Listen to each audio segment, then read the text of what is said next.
state your name and address, please. My name is Chris Burchell. I live at 2415 Madison Drive in unincorporated Tift County.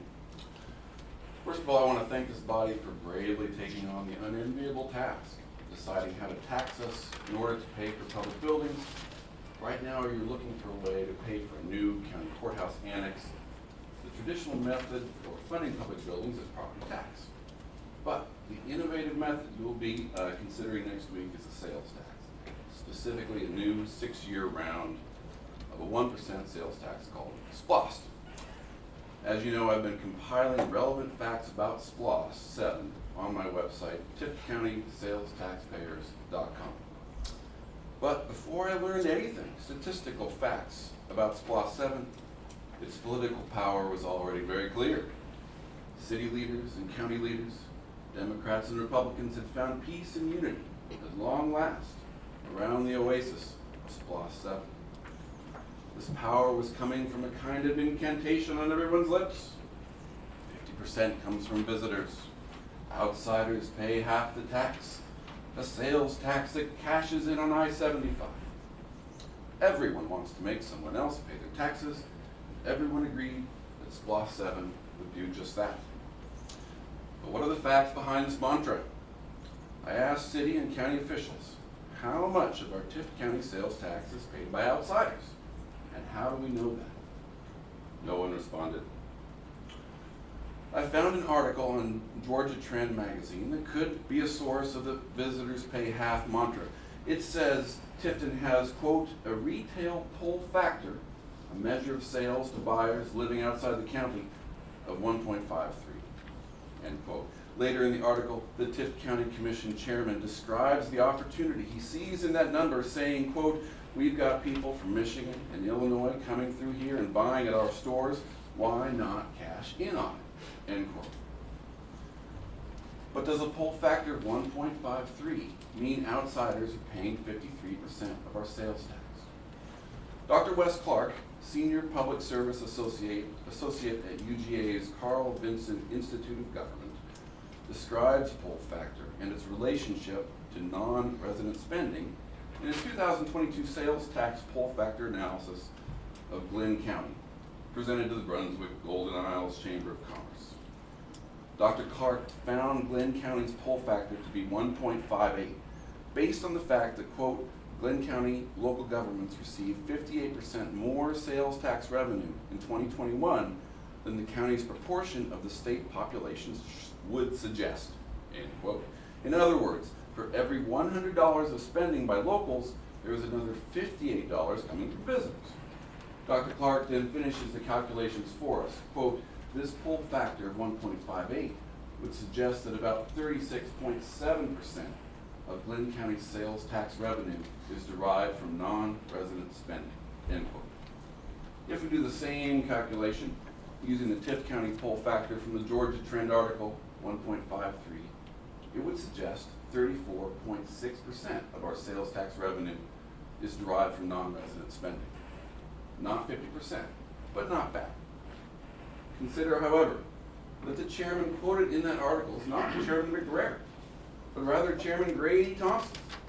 This article is from 2007, and so much has changed since that time. In 2012, the Georgia legislature replaced sales tax on cars with the title ad valorem tax. In 2018, the U.S. Supreme Court decided in South Dakota versus Wayfair that governments can collect sales tax from all of our online purchases. In 2020, Buc-ee's opened a store in Warner Robins. So what is our pull factor now? As luck would have it, Dr. Clark included in his Glenn County report a list of 20 Georgia counties with the highest overall pull factors in 2021. And Tift County is number 12 on that list with a pull factor of 1.23. Using Dr. Clark's formula, that indicates 18.7% of our sales tax revenue came from people outside the county in 2021. Better than most, but not even close to 50%. We were paying 81.3% of our county's sales, 81.3% of our county's sales tax. Meanwhile, outsiders have not just been buying food and gas in Tift County, but farms, and gas stations, restaurants, strip malls, Walmarts, apartment complexes, houses, and billboards. How much of the value of the real estate property in Tift County actually belongs to people and companies who call Tift County home? Using data from our own county assessor's office, I discovered that Tift County's people and companies only own 79.76% of the taxable real estate wealth of the county. That percentage is smaller than the 81.3% share of our sales taxes we have imposed. Thus, SPLOST 7 is not a vehicle for driving our tax burden away up I-75 to Illinois and Michigan. No, the SPLOST 7 tax would in fact bring the burden of taxation home to us, the citizens of Tift County, even more sharply than property tax. So, before you decide to support or oppose SPLOST 7, you must first dispense with the notion that this is free money from faceless strangers none of us care about. This tax is coming from inside the county. Thank you. All right, anybody else like to speak? Does it matter what we want to speak about? No. Okay. Get 5 minutes and talk to us about whatever you like, Fred. Okay. I'm a little short here, so. Just state your name and address for the clerk, please. My name is Fred Womack, and I'm from Chula, Georgia, 51 Glenwood Road. And we're here to kind of speak about election integrity. And I'd like to thank you for letting us speak and be here this evening. I went to the state GOP convention and as a delegate, and it was the largest GOP convention in the state of Georgia ever. So we found out that there were a lot of people here that are there that felt the same way we did, that our elections are not secure and are not doing well at all. And we had over 2,000 delegates, and where it was just over 1,600 2 years ago, about 3 years ago. But Kemp was not there. Kemp was not there, Raffensperger was not there, Carr was not there. It seems to me that if they had won by 72%, 52%, 72%, that they would have been there to soak up the love. They were not there, although we did appreciate that because we saw Trump was there and so was Kerry Lake. So we enjoyed that. But you will see a lot of things happen in the next year because there's a lot of people, delegates and others, that do not feel that our elections are secure. So we're all looking for that. There's several counties now that are looking at paper ballots and doing away with the machines. It's funny that before the COVID pandemic, we voted one day.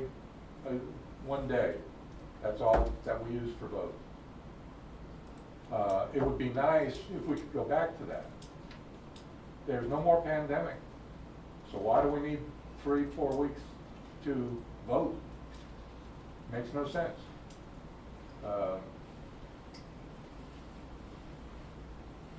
We're here to help, ask you guys to help us fix this. And it has to start in the counties because our state government's not taking care of it. They're trying to squash everything for a reason. So we're trying to get them, we want to go back to paper ballots. We can save a lot of money because of the machines. My understanding is you guys were just looking at buying machines for tie-tie, and I know they're not cheap. The software is very old. The ballot marking devices run on a Linux from 16 years ago, from 2007. So it's all running from that, and we have, if we go back to paper ballots, and get people to work to count, do the counts, we can save a lot of money and not have to buy more machines that people don't like voting on. There's nothing around that says they're secure. Now, other than Raffensperger says they're secure, but he's not, has nothing to do with computers. We could save a lot of money on the machines, ink, paper, if we just went to counting paper ballots. Have them secure paper ballots that have watermarks and serial numbers, and keep track of them with signatures anytime they're moved, and have more than one person to take care of. We can always have them, and they'll always be ready, and they don't need upgrading. So I'm going to say thank you for your time and allowing us to speak tonight. Thank you, Greg, appreciate it. Anybody else would like to speak to us? 5 minutes.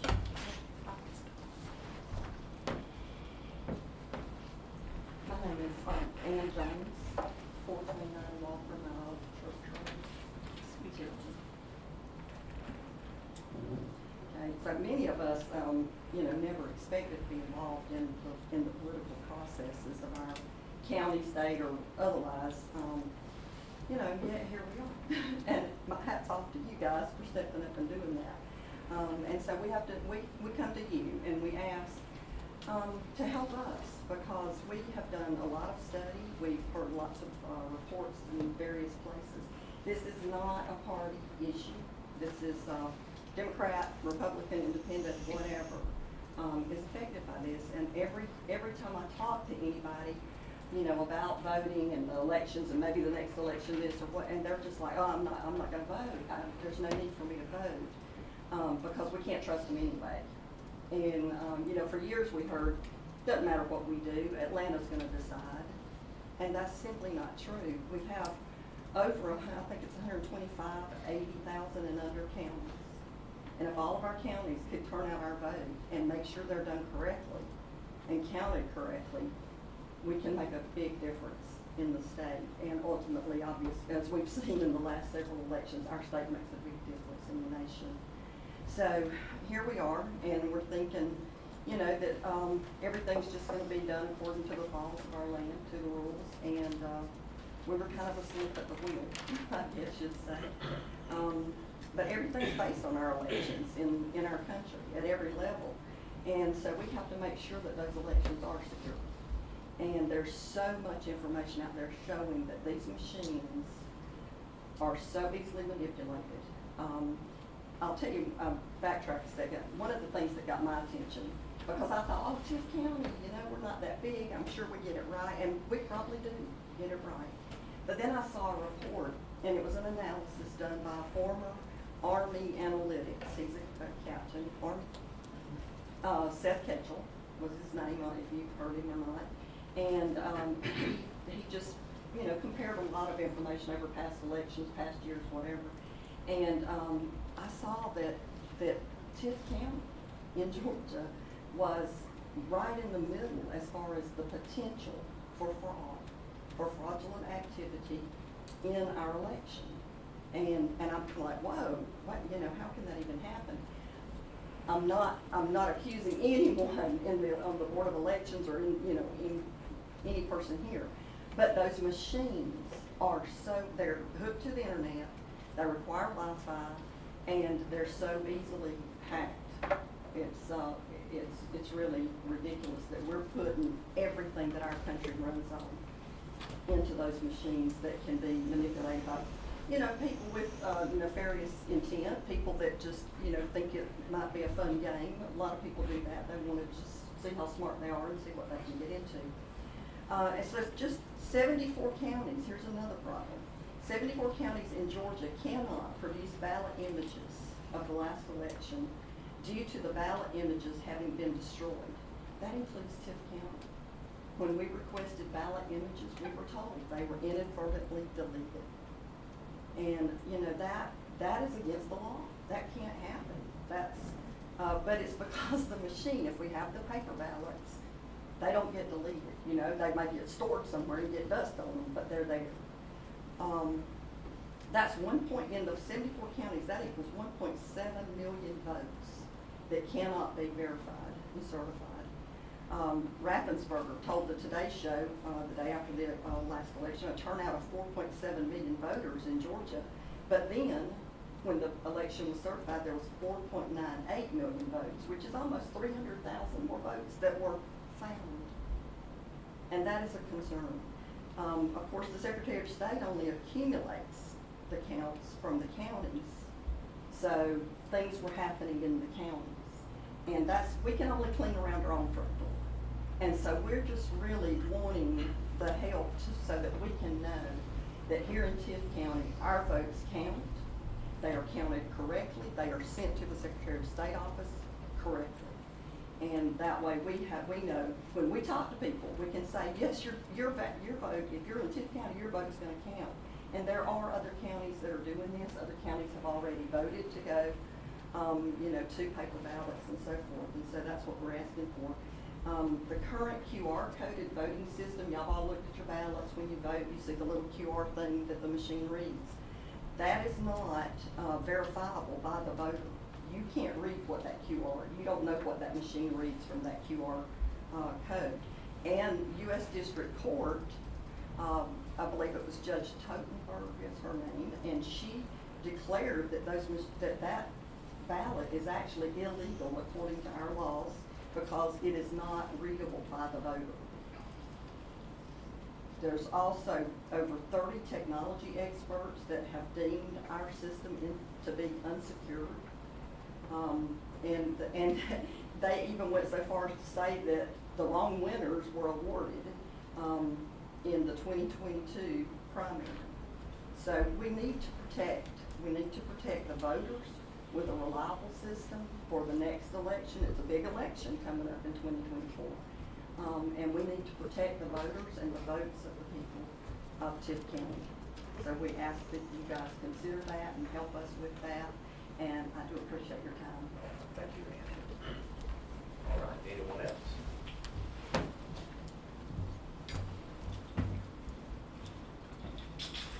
Hi. My name is Andrea Albright, and I am a board member of Keep Tift Beautiful. And we are here to petition the City Council to induct one of our participants as a member of the board. Dr. Nakakito has been denied membership by the City Council because she is not a U.S. citizen and therefore cannot vote in Tift County. And we would like to petition that the county instate her as a board member through Tift County. Thank you. Thank you, Andrea. All right, anyone else?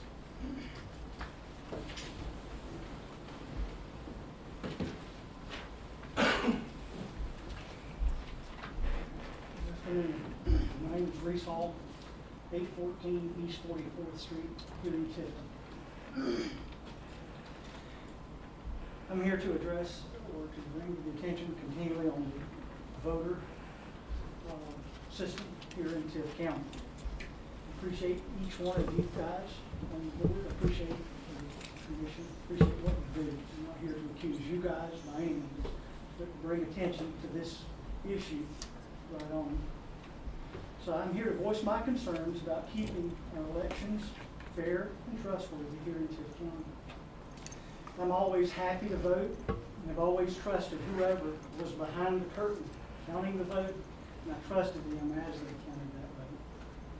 But I've come to the place where that's no longer the case for me. Now I'm forced to trust a machine, not people. A machine that has been known to be manipulated and compromised, and that's the voting machine itself. This does not even mention the voter rolls that are out there, and the dead people vote, and things like that. That needs to be addressed, but I'm trying to focus on what we can prevent here locally right now in the county. So I'm asking you as our county leaders and representatives to stand up and protect the integrity of the vote, keep it fair and trustworthy, as elections going forward, starting in 2024. As commissioners, you have a voting system. It's real simple. You rely on that system. Each month, you take a vote and you trust the system that you have. Pass or fail. Each of you can verify the votes. You are not waiting for a system to tell you the outcome of those votes, leaving you to wonder, is it correct? The vote is transparent. It can also be verified by those in the audience observing. Disappointed or happy, the motion carries. Now, whether the results of that vote goes your way or goes against your position, you respect that because it's clear and it's transparent. And you rely on it, you have faith in that process. If you didn't, you'd be on your head to fix it. I know you guys. I'm requesting an equally simple system that is not open to error and suspicion for the county of Tift. Obviously, the larger the vote, it is more complex. But in years past, we have a very simple system, verifiable system that can be counted by people locally in years past, not recently, and certified by local people that we know and trust. Not left to question by machines that may malfunction or worse, be manipulated. Currently, it seems that when a machine speaks, nobody can question it. Or if they do, there is a suspicious or non-verifiable answer. I'm asking for a simple hand count paper ballot system to be used in Tift County for future elections, apart from machines. And if the machines have to be used, then the machines have to match a hand count. If they do not match the hand count, then the vote cannot be verified, but rather the hand count carries and over the machine count. A simple system protects all voters regardless of party. I could stand here with any party and say this protects them. I've had this discussion with people that are concerned, and it protects everyone regardless. And not to mention, well, as it has been mentioned, the paper ballot systems are less expensive, but the cost in that system is not only monetary in the machines, but it really is on the integrity and the trust of the process. I appreciate your time and I appreciate your diligence in this area. I know it does concern you, but at the same time, I want to bring attention, educate yourself, please, to this process and what's going on out there. I look to you guys as my leaders and as leaders of our county to protect us and to help prevent any issues or doors that could be opened to allow questions in this area. I trust you guys, we elect you guys, and we're counting on you guys. Or we're looking for people that will do that for us simply here in Tift County. I really do appreciate your time. Thank you, Reed. All right, anyone else?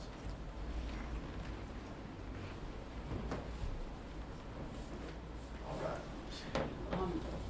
Nobody else.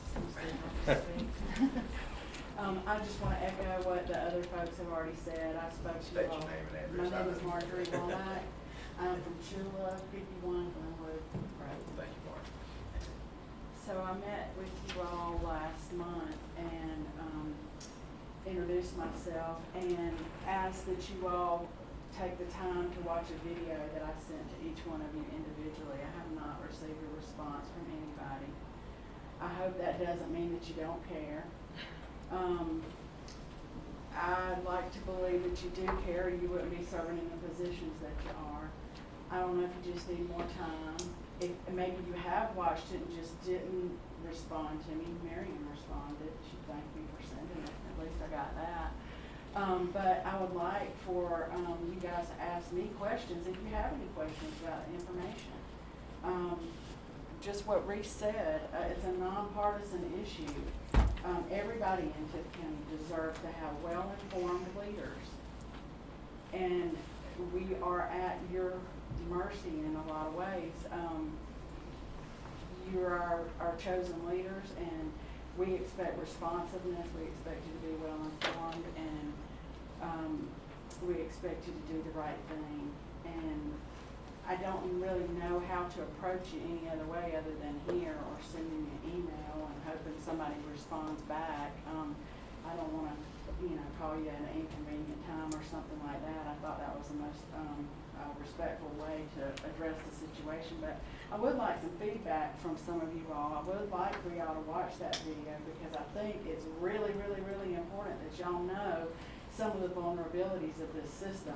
We're not going on just anecdotal evidence. It's data analysis that has been produced over the last 3 years.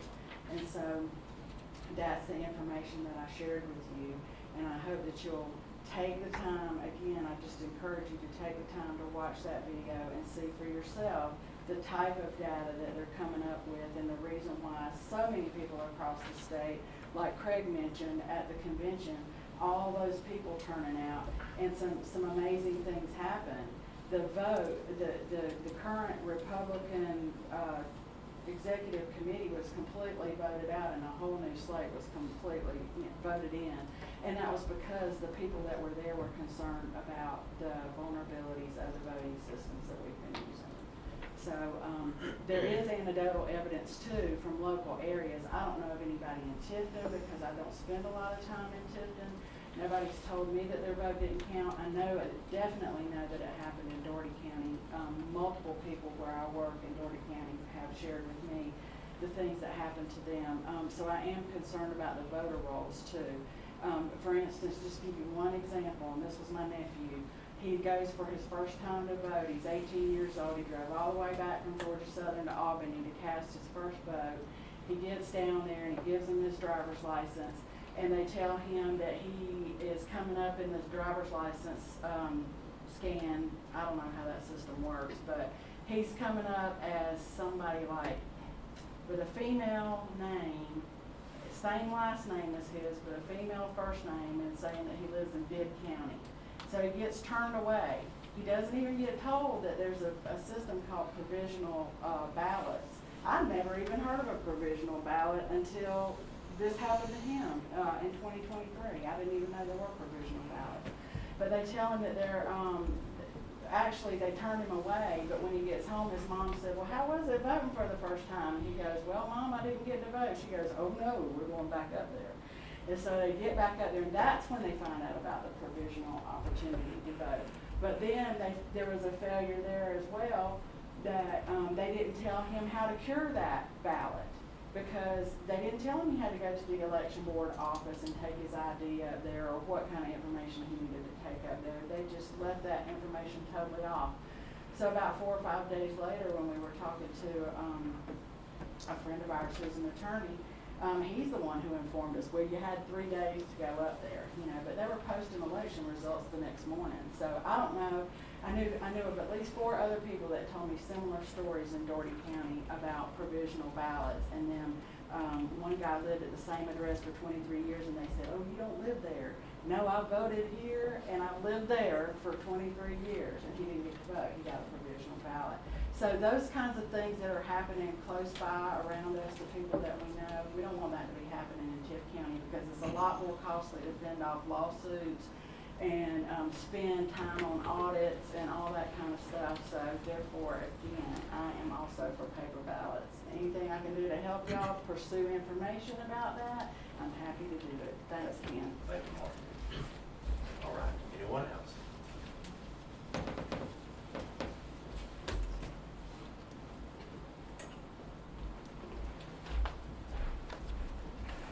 Rebecca Hall, 814 44th Street East. Good evening.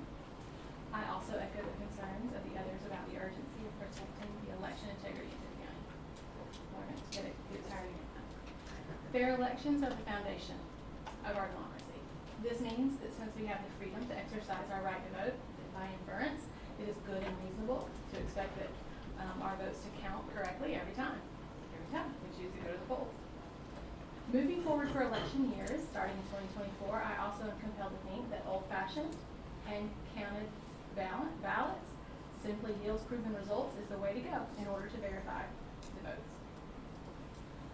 There should be no mystery, no suspicion, no doubt whether or not the final election results are legitimate and verifiable.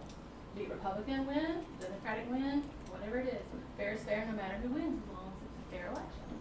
Fraudulent activity in voting, whether it involves humans or machine, is criminal according to the Bill of Rights.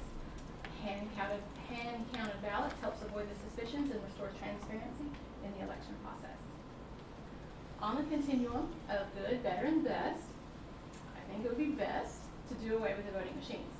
Ongoing issues with the voting machines and their lack of credibility have been proven to produce inaccurate and undependable voting data. We've all heard that saying, doing the same thing over and over again and expecting different results is the definition of insanity. We have to do something different with future elections. This country absolutely can't handle another 2020 and 2022 election fiasco. And frankly, with all due respect, we shouldn't have to. The law provides for the use of paper ballots. The Georgia Code 21-2-334 from 2022 encourages a credible, fair election if the accuracy of machine counting is in question. Quote, and I'm condensing this, if a method of election for any candidate or office or of voting on any question in which the use of voting machines is not practicable, the superintendent may arrange to have the voting for such questions conducted by paper ballots, unquote. And the official code of Georgia annotated OCGA 21-2-300 states that any electronic ballot markers must produce paper ballots, like Ann was saying earlier, in a format readable by the elector. This means the QR codes do not satisfy this requirement, as they're not readable by the elector without using special equipment to read the codes. This undermines trust and transparency in the current election voting system. I took a liberty to contact some local banks in town just to find out how they verify and reconcile their numbers at the end of each day. I was curious to know about the machines. Not one bank I called relies on the machines alone. The banks still use human hand counting to count all the money at the end of the day, to ensure everything balances correctly, and they compare that to the machine calculation. More difficult to cheat, more difficult to steal if there's hand counting of money. So my conclusion is that if our banking systems, which we all would agree are pretty important as we trust in them, to keep our money handled rightly, and they hand count every single weekday, I'm pretty convinced Tift County can hand count all votes after every single election to ensure a system that we can put our trust in as well. Our FBI website reminds us that, quote, the U.S. government only works when legal votes are counted and when campaigns follow the law. When the legitimacy of elections is corrupted, our democracy is threatened, unquote. We have seen corruption in Georgia. I'm concerned about the threat in Tift County. I ask that you work hard to help prevent violations of our constitutional voting rights and restore faith in our electoral system. Please allow hand-counted ballots to be used to ensure all our votes will count correctly. Ronald Reagan states that, quote, freedom is never more than one generation away from extinction. We didn't pass it to our children in the bloodstream. It must be fought for, protected, and handed on for them to do the same, unquote.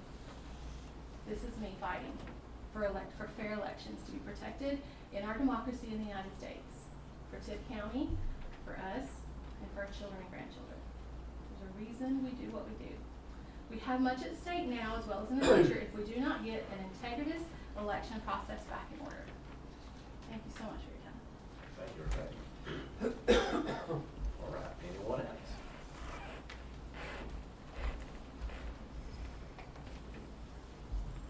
All right, seeing none. Appreciate all of you coming and taking the time and your comments. We don't have any appointments scheduled for tonight, but we do have a public hearing, 4.1 TZZA 23-09. Chris? Good evening. We had Mr. J.D. Patel come to the office and submit an application for a subdivision approval. This subdivision that he's asking for is on the corner of Old Ocilla and Mount Olive Church Road. This consists of 13.8 acres. He is requesting to do 12 blocks. He is not asking for a rezoning. It's already zoned R1, which is appropriate. already gotten letters from ESG on their water source, and each lot will have a septic tank, which we have letters from the health department for their approval for each lot of those as well.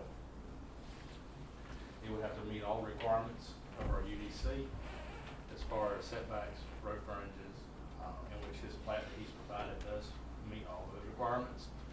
He's already been notified of the size of the house for that zoning district. We met with the planning commission on 7/13/2023. Planning commission recommended approval. More than happy to answer any questions. Chairman, if I could just add a little bit of clarity to what Chris was just talking about, I believe it's important when you make a mistake, you own up to it. Chris didn't make it, I did. There were several of these that we discussed. So when a subdivision or a minor subdivision has interior roads added to it, or a new subdivision has interior roads, then it requires that it come to this board for approval, unless there is a zoning issue. As Chris stated, the TCZA 2309, this particular parcel, every one of those lots actually opens up on an exterior road, which then gives it a designation as a minor subdivision, which, if the zoning is correct, does not require board approval. I believe it's safe to say Mr. Davis pointed that out to me, and my wife tells me sometimes apparently I wasn't listening. So I put it on the agenda, and it went to the planning commission. So in an effort, instead of just pulling it off, in an effort to make sure we're extremely transparent, it does not require action from this board, but I asked Chris to go ahead and present it because it went to the planning commission and the folks came and spoke, and I wanted to clear up my mistake. First time ever, right? No, sir. I actually, my wife, I say my wife. She, call her right now, she'll tell you it's, Common occurrence. for her it is. So it does not require any action, but if there are any questions about it, so the zoning's in place, because those, so the lots meet the requirements, and because they open on, they have frontage to an existing road, then it does not require much about it. All right, thank you for that clarity. Any questions?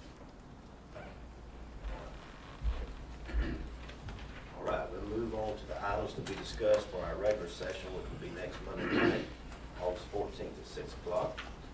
First item is 5.1, construction of a safety cell inside the existing medical offices at the Tift County Detention Center. Yes, Mr. Chairman, I'm going to be Colonel Merritt tonight. He asked me to step in for him. So I don't know if all of you have been, when you go into booking in the jail, I know Mr. Stallnacker has had privilege.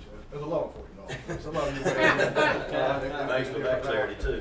But there are holding cells there, and we have some isolation cells that are really designed for medical and in some cases psychiatric holding. That has become an increased need. So the Sheriff's Department is actually taking one of our normal holding cells and they're putting in and retrofitting it so that it can be used as a medical and a psychiatric holding cell. So as you look at item 5.1, if I can get my iPad to work here. My recollection is it's $24,727. I was going to say 25, so I was off. But basically it adds padding and other things that actually would certify that as a cell where we hold somebody if they had to be there for psychiatric evaluations. You guys know there are few and fewer mental hospitals, and until we can have somebody medically cleared at our hospital, we can't even begin to compete. That's where for a bed in a facility, closest one being in Valley Hospital. So a lot of times we end up holding at the jail and or at the hospital, and that's the reason for that. Okay, any questions? Consent agenda? Commissioner Wood? Yeah. Okay. All right, item 5.2, email filter monitoring service out. Commissioners, Good evening.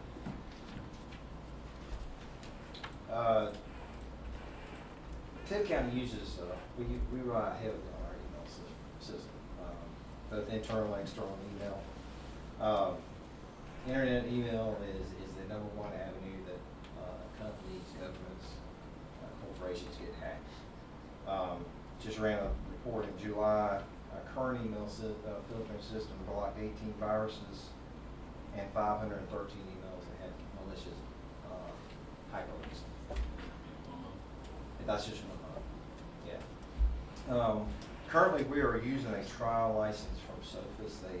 We our antivirus software back in September. They gave us a free year to try it out. That is going to expire in September. So we went out. We approached Barracuda, who's a well-known email filtering system. Obviously, we have been using the product from Sophos for about 10 months. And then we contacted ThinkGuard, who does our security monitoring, firewall monitoring for us, and asked them to show us their product. After evaluating the products, Barracuda's product was not up to par from what we expect. The Sophos product is pretty good. The ThinkGuard system is a Cisco solution, which is their high security company, networking company. And after evaluating the support that we get from Sophos on our antivirus and then this ThinkGuard, and ThinkGuard really sets themselves apart based on the type of support.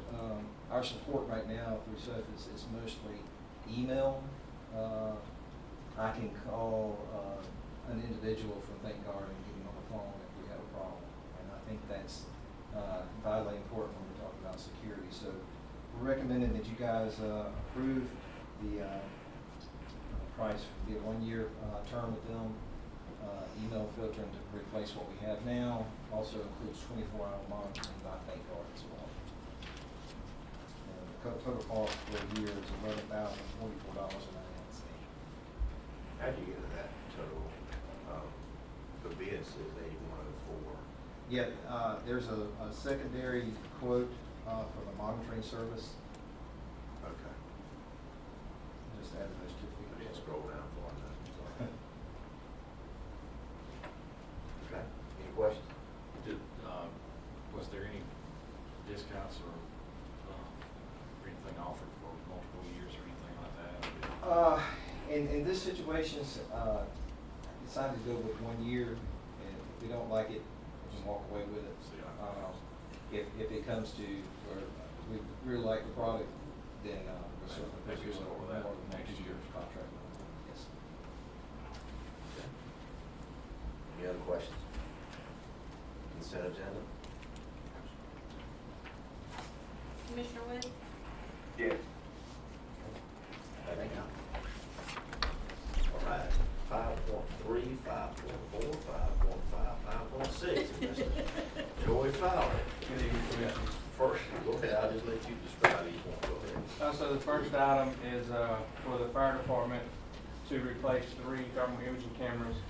Our current cameras are end of life. We acquired those through a grant several years ago from the city of Tift. And so those cameras are end of life. We can't get replacement batteries any longer. And those cameras are used to detect heat difference when our firefighters enter a building. They take that with them, and it kind of gives them the layout. They can basically see through the smoke. So it's a very useful tool for those guys. And we have three quotes attached, and our recommendation would be to go with the low bid. If you'll notice on the quote from the second bid from Fisher, there are no truck chargers included on that. That's why that number is a little lower. And I reached out to get a official quote back from him, but haven't gotten that back. But it did total more than the municipal equipment. Okay, any questions? Consent agenda? The second item is for the fire department also to purchase 4,000 foot of large diameter supply hose. This hose is carried on the bed of the engines, and it's pretty much what we would hook into the large 4-inch or 5-inch section on the fire hydrants to maintain a positive water source while we're working in a fire. Over the past few years, we've lost several sections just due to annual hose testing. We're required to pressure test that hose at manufacturer's recommended pressures every year, and sometimes we lose them. So when they do rupture, we have to take them out of service. So this is enough to to outfit three engines with new hose, which is about the same amount of hose that we're currently down right now. So this would get everybody, up to par with the supply hose, all of our engines. Okay, any questions? Consent agenda? Commissioner Wood? Here. The fire department is also asking to purchase a set of Hurst hydraulic rescue tools to include a cutter, spreader, ram, batteries, and a 12-volt charger. These tools will be placed on the career fire engine that's located in Omega, and we currently use Hurst Jaws of Life on our other truck, and Municipal Emergency Services is the sole source provider for those tools in this state, so there's a sole source letter attached also to that. And it would be our recommendation to purchase those from Municipal Emergency Services. Any questions? Consent agenda? Commissioner Wood? Here. The last item is for a battalion chief vehicle, which would be a 2023 Ford Explorer. The price quoted is state contract pricing, and then it is also the equipment package, the emergency lighting and siren, and those things are also included in there. So if you look at the quote, there's virtually two options. One is the base vehicle, and we would have to do the upfitting ourselves. The second includes all of that. And the vehicle is on the lot. They do have it in stock, and they estimated about 5 weeks delivery with all the lighting equipment installed. Who installed? They do at Brandon Ford. Yes, sir. My I got understanding. one question. Yes, sir. Is this a replacement vehicle or an additional vehicle? This is a replacement vehicle. So the battalion chief's vehicle is, the fire chief is going to drive it, and we're just going to replace the battalion chief's vehicle. Okay. Which was a, A 20,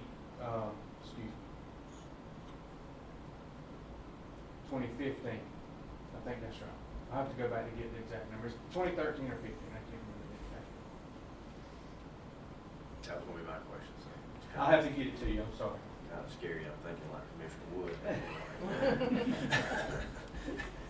All right, any other questions? All right, consent agenda? All right. Yes. Thank you. Do it. All right, the highlight tonight, meet the 5.7 upgrade of the property tax system with Chad Alexander. Commissioners, I come to you today to ask that we upgrade our property tax system. It's not only upgrade our property tax system, but our whole accounting system for all payouts and everything, all accounting done at the tax office. We've been with that, with TBS for about 25 years, the same system. The only upgrade, quote unquote upgrade we've had is from a green screen back in 2010 to a mouse converted green screen. So it's basically the same thing, you can just use a mouse now. Hold on, let me film my glasses so I can see what I'm saying. Like I said, the property tax system also does upgrade the accounting system, which is major for us. We have been to Camden County to look at this actual system, and Kim and Kelly, the ones that use these systems, been using it for over 20 years and 25 years, said this is a system we need, they like it. This new update will do the reports for the end of the year for audit purposes, has a lot better detailed reports for the QB and the hospital bonds. It does that also. It's also a cloud-based program. We did get 3 quotes. This is after I talked to them, we got them to reduce the price, so this is the actual cheapest. We have been with this same company for over 25 years. And we desperately need it. Any questions? Consent agenda? Yes. All right. Thank you, Commissioners.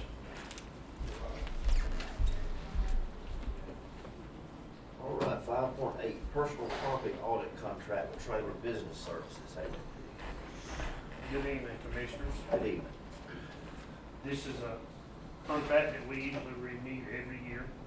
It's with Trailer Business Systems, and what they do is they come in and they audit personal property accounts for the accuracy of the records. Even though most of those accounts have accountants that turn in their records, sometimes they're under-reported and sometimes over-reported. So the accountants with Trailer will go into these selected businesses and they'll audit their books and ensure them from accuracy and report that back to us. Okay. Any questions? Consent agenda? Mr. Wood? Yes. Thank you. All right, 5.9, purchase of playground equipment. Ken? Commissioners, quotes have been received for the playground upgrade at Puckett Park. The Puckett Park project actually started yesterday with the renovation of the basketball courts. And the playground with lead times for all of the quotes that we had would come at the tail end of the prospected end of this project. With these quotes, Play South Burke came out with the best quote, the equipment and price, especially with the bonded rubber. That is a better from a fall safe standpoint. It's an all abilities approach playground, and from a maintenance standpoint, it comes out on the better end. So our suggestion is to go with Play South Burke for the awarding of the project. What's the expected life of the bonded rubber surface? There will have to be some reworking of the bonded rubber at the end of a 5-year period, but definitely at least 10 years or more. Any other questions? Consent agenda? Yes. All right. Thank you, Tim. All right, 5.10, Tifton Judicial Circuit additional judgeship request. Mr. Carter? Yes, Mr. Chairman, hang on. I just handy dandy iPad here. Apparently I'm not as fast as I am. Let's let that one go. So Tifton Judicial Circuit, additional judgeship request. And if I can, Mr. Chairman, I'm just going to read a letter of support. So as I have discussed with most of you, if not all of you, the Tifton Judicial Circuit is in line for an additional Superior Court judge. And that is based on caseload and those kind of things. And as part of that process, and when I say we're next in line, we're number one on the list to get one. And if you talk to the judges and to the folks in the state, we think that's going to happen within the next 12 to 12 months. So they asked it, it's like the state does a lot of time, you got to check the boxes and send in certain things. And one of the things is a letter of support from the Board of Commissioners. So attached, you have a letter of support. It says, I'm writing to express my full support of the Tifton Judicial Circuit request for additional judgeship. To my understanding, the recent workload assessment conducted by the circuit produced a workload value per judge of 1.4, the third highest value in the state and the highest among the requesting circuits. Currently, our 2 Superior Court judges are responsible for all civil and criminal felony matters in 4 counties. 1 county in the circuit is without a state court, leaving all misdemeanors in that county to fall under Superior Court. Further add to the workload. And I won't bore you with the rest of it, but it goes on to say there's no doubt the circuit's workload calls for an additional judge, and Tift County Board of Commissioners in support of that. All right, any questions? Consent agenda? Mr. Wood? Yes. All right, 5.11, additional amendment to the lease with USDA. In the June regular session, y'all voted to approve a lease amendment with USDA for additional 36 months for their space they have over there in our extension building. And at that time, they also wanted you to approve a rider on that lease